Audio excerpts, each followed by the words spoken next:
Hello guys, welcome back to my channel. আজ আবার চলে এসেছি নতুন একটা ভিডিও নিয়ে। এই ভিডিওটি আমি তোমাদের ইংরেজিতে কীভাবে কাউকে কোশ্চেন করতে হয় সেটা শেখাবো। চলো শুরু করি। হোয়াট মানে কি, হোয়াই মানে কেন, হোয়ার মানে কোথায়, হোয়েন মানে কখন, হুইচ মানে কোনটা, হুম মানে কাকে, হু মানে কে, হাউ মানে কেমন।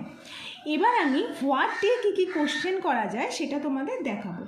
হোয়াট দিয়ে হয় হোয়াট ইজ ইউর নেম, মানে তোমার নাম কি। ঠিক একইভাবে আমি বলতে পারি what is your father's name, তোমার বাবার নাম কি। What is your mother's name, তোমার মায়ের নাম কি। এভাবে হোয়াট দিয়ে যে কোনো কিছু কোশ্চেন করা যায়। নেক্সট দেখো হোয়াট ইজ ইন ইট, মানে এর মধ্যে কি আছে। ঠিক একইভাবে আমি বলতে পারি what is in your bag, তোমার ব্যাগের মধ্যে কি আছে। এরকম এক্সেট্রা বাড়ানো যায়। Next what is going on, কী চলছে। এটা এরকমভাবেও কোশ্চেন করা যায় what is going on your mind, তোমার মনের মধ্যে কি চলছে বা মনের মধ্যে কি হচ্ছে। Next what kind of this, এটা কী ধরনের। ঠিক একইভাবে কোশ্চেন করা যায় what kind of this book, এই বইটা কী ধরনের, বা আরও নানান ধরনের করা যায়। এইভাবে তোমরা হোয়াট দিয়ে নানান রকম কোয়েশ্চেন বানাতে পারবে।